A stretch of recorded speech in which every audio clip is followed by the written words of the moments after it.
अमरीकी सदर ने दावा किया है कि भारत ने रूस से तेल ना खरीदने की यकीन दहानी करा दी।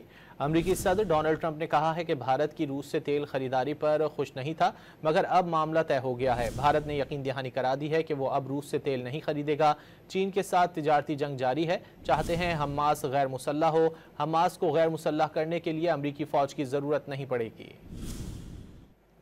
अमरीकी सदर ने दावा किया है कि भारत ने रूस से तेल ना खरीदने की यकीन दहानी करा दी।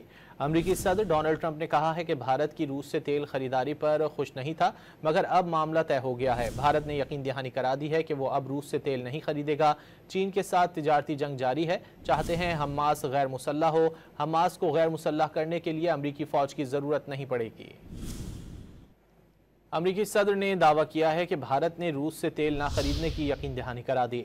अमरीकी सदर डोनाल्ड ट्रंप ने कहा है कि भारत की रूस से तेल खरीदारी पर खुश नहीं था, मगर अब मामला तय हो गया है। भारत ने यकीन दहानी करा दी है कि वो अब रूस से तेल नहीं खरीदेगा। चीन के साथ तिजारती जंग जारी है। चाहते हैं हमास गैर मुसल्लह हो। हमास को गैर मुसल्लह करने के लिए अमरीकी फौज की जरूरत नहीं पड़ेगी।